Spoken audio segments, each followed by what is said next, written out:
It's March 5th, 2003, at the Geneva Award Show.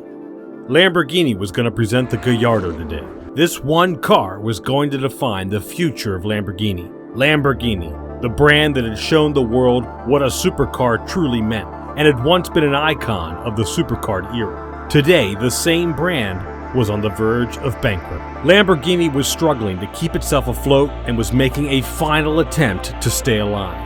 The car behind this attempt was no ordinary car. It was the key to Lamborghini's future. Audi's trust and Volkswagen's multi-million-dollar game is a risky bet with everything at stake. If this car failed, thousands of people would lose their jobs. Audi's invested resources would go to waste, and we would lose a supercar icon forever. One man had risked everything to build this company, with no other motive than to compete with Ferrari 40 years ago.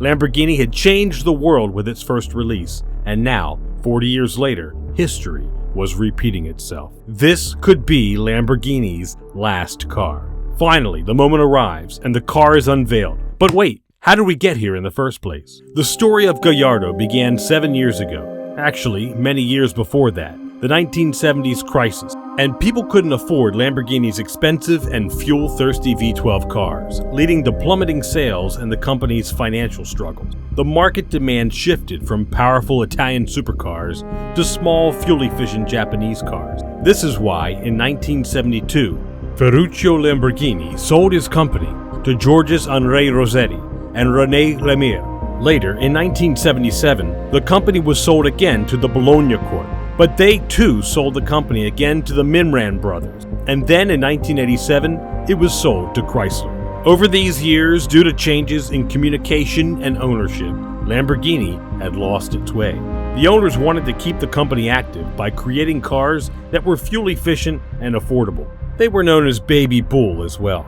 From 1977 to the late 1980s, Lamborghini attempted this with two models, Iracco and Silhouette, both of which flopped. For the first time in 30 years, Lamborghini, the company that had initiated the modern supercar trend and built its reputation, was out of the game. In a last-ditch effort to save Lamborghini, designer Marcello Gandini and his team created a new car. Gandini, the iconic designer behind successful models like the Lamborghini Countach and Miura, designed a prototype named Project 140. Project 140 was the ultimate manifestation of the Baby Bull, featuring a V10 engine producing 372 horsepower.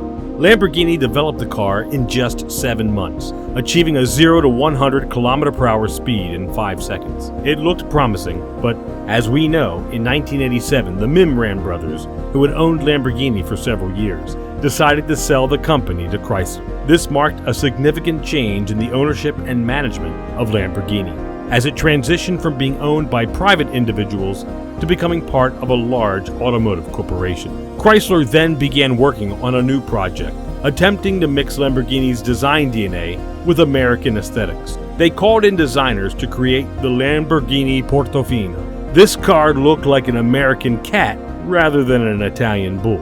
Thankfully, it didn't progress beyond the concept stage, but Chrysler used its design clues for their Intrepid model. For the next 7 years, nothing happened. However, 7 years later, Chrysler hired Ital Design Studio and revisited the P140 design. Finally, after 7 years, Gallardo came back into existence. The Italian design studio, Ital Design and Giorgetto Giugiaro, took the original P140 design and began working on design improvement. They fitted a new design on the old P140 engine, creating a prototype named Calà. The new car was much better than the old P140, featuring a chassis made of bonded aluminum, improved interiors, and detachable roof panels stored behind the seats. Several journalists test drove this working prototype, and overall the reviews were positive. Everything seemed promising, but Gallardo remained out of reach. Chrysler was also facing financial struggles, leading them to close Project Calà. In 1993, Chrysler sold Lamborghini to Megatech, a Malaysian investment group. However, Megatech didn't have enough funds to bring the product into production. Lamborghini needed funding so that they could once again replace the Diablo model and bring a new model. So once again, in 1998, Lamborghini was on the brink of being sold. When the CEO of Audi, Mr. Joseph, found out about this in Germany, he rushed to Mr. Peach, CEO of Volkswagen, in 1998, At that time, Lamborghini was a loss-making company, so acquiring Lamborghini didn't make sense. But still, he tried to convince Mr. Piëch that they should purchase Lamborghini. After a long conversation, Piëch said that if they were to purchase Lamborghini, he would have to do it alone, because if his family found out, they would be mad. It wasn't clearly a yes or no, but finally in 1998, Audi acquired Lamborghini for $110 billion. Audi immediately began developing a new supercar and solved Lamborghini's fire and electronic issues with Volkswagen's technology. As a result, the car that came out was the Merciélago, and due to this car, Lamborghini's reputation among buyers increased significantly. But now, the real plan was about to begin, for which Volkswagen had allowed the purchase of Lamborghini. The plan was to develop a supercar platform that would be used by both Lamborghini and Audi. After a long period, finally, Lamborghini was in the right hands, with money, expertise, and vision. They researched the Calà Prototype again. Lamborghini planned to use Audi's RS4's twin-turbo 2.7-liter V6 engine in the new Baby Bull, but later it was agreed that the car would be made from scratch. The design inspiration would be taken from the Calà Prototype, and the engine would also be the Calà Prototype's V10. The initial design work was given to the Zagato company, and they made a Canto prototype, but its design was rejected. Later, the design contract was given to Style Burton, but due to the complex relationship between Lamborghini and Audi, problems arose, and there was a delay. Hence, Audi broke the design contract with Style Burton again. Later, Audi decided to make the design themselves, but then Ital Design's Luc Donkelvoort presented a design. Luc Donkelvoort had already created the Baby Bull, and when he presented the new design, everyone liked it. Lamborghini liked Luc's design so much that they offered him a job at Lamborghini. But Audi rejected this offer because Audi did not want to lose its capable designer. Walter de Silva also became involved, who had previously worked with Seat and Alfa Romeo. However, he had now become the new head of Audi's sports car styling, responsible for making significant changes in the design and styling of the Gallardo later on. Additionally, in the design of the Gallardo, Fabrizio also collaborated with Ital Design, whose father had previously designed the Calà Prototype. The biggest challenge for designers was to closely observe the design attributes of Lamborghini and include it in the modern Gallardo. After almost 10 years of evolution, finally the Gallardo design was ready.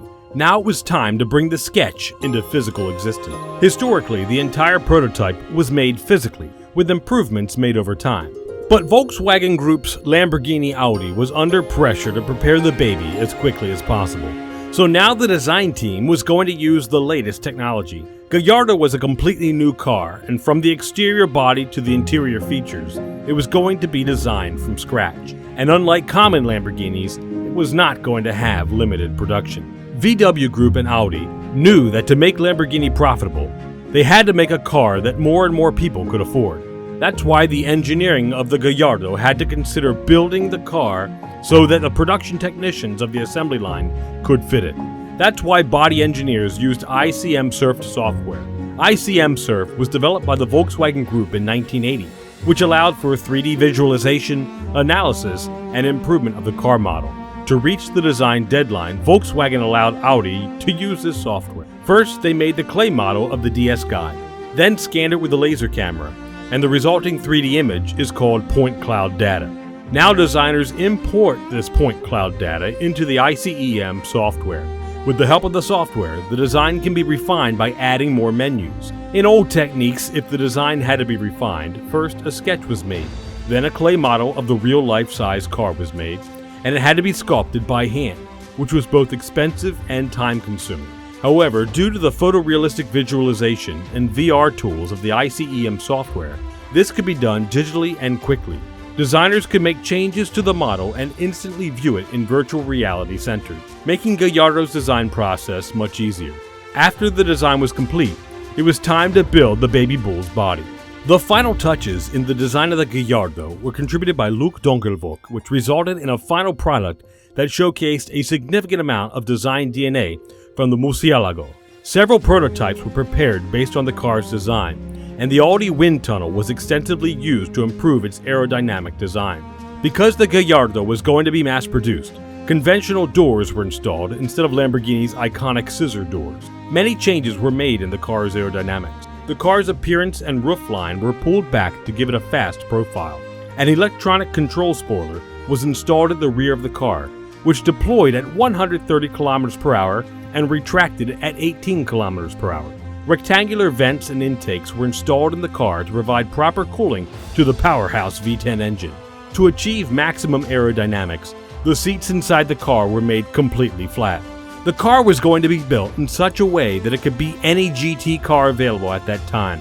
And at that time, Lamborghini's biggest rival was the Ferrari 360 Modena.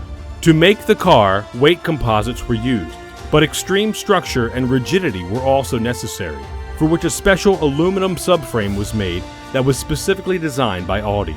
For the suspension, aluminum double wishbones with coil springs and Koni's adaptive FSD dampers were installed, which could adjust according to driving conditions. Anti-dive, anti-squat, and anti-roll bars were also installed for better handling. A lot of people working on refining the design of the car, and other engineers were figuring out which engine to use. The development of the car's engine was in the hands of two people, Massimo Sacrani and Maurizio Reggiani. They had to develop a completely new engine because the V10 engine in the L140 was a complete disaster. The first problem was that the engine was built at a 72-degree angle, which meant the overall height of the engine was too high. And due to the increased height, the car's rear visibility was also reduced. On top of that, the gearbox was fitted right under the engine, which was connected to the engine in such a way that the car's center of gravity was quite low, resulting in poor stability and handling for a supercar. Using the old engine was out of the question, so the task of creating a new engine was handed over to the famous company Cosworth, with Audi's Quattro department also helping. The biggest change in the development of the new engine was it being built at a 90-degree angle. Making the engine at a 90-degree angle reduced the overall height of the engine, eliminating the need to reduce the hood height of the car. The car's overall center of gravity was also lowered, improving the car's stability and handling. To make the engine more efficient and lightweight, the engine's head and block were cast from aluminum. The engine was tuned in such a way that there would be regular intervals between two firings, making the engine run smoothly. Engineers used a method that allowed the engine to fire at 180 degrees even at a 90-degree angle.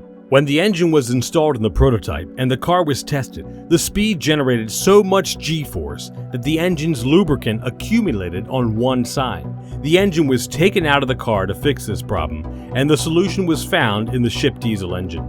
The solution was called a dry sump lubrication system. Finally, the monster engine was ready, producing 493 horsepower at 7,800 RPM. To provide fuel for such a powerful engine, an 80-liter fuel tank was necessary, but due to the car's fast profile design, there wasn't enough space to install such a large fuel tank. According to the engineer's calculations, at least an 80-liter fuel tank was necessary. So the engineers changed the layout of the engine, mounted the engine vertically, and rear-mounted the transmission. This left space on either side of the engine to install two 40-liter fuel tanks. Now it was time to build the most important part of the car, the transmission system. Lamborghini was developing the transmission for the car, with Audi's Quattro department helping. The Italian company Graziano Trasmissioni was tasked with creating a special transmission for the car. The biggest advantage of this transmission was that it was a four-wheel drive system that could distribute power between the front and rear wheels based on the situation. Under normal conditions, the power ratio was 70-30. The interior of the Gallardo was given typical German attention to detail.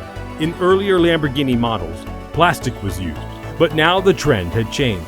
These cars were mass-produced, so obviously, changes were made everywhere to enhance the driver's comfort and overall experience. Better quality materials were now used. Instead of hard plastic, the entire dashboard was covered with premium Alcantara leather. The car's steering was three-spoked, with a flat bottom to provide a sporty feel and improve the car's access. In December 2001, people spotted Diablo, which was quite different from the normal Diablo. That was obviously a testing model of Gallardo. And people realized that Lamborghini was up to something. The rumors that Lamborghini was developing a car were true. People closely observed every open shot document related to Lamborghini. Just like today when any leak related to a GTA 6 comes out and fans react. The same scene was there for Lamborghini fans in 2001. Research revealed that Lamborghini had recently registered two names, Stella and Gallardo. And they were right. Lamborghini chose Gallardo for their baby bull. Gallardo was named after an 18th century bull breeder, known for his courage and aggressiveness, which the company thought was a perfect name for its new car.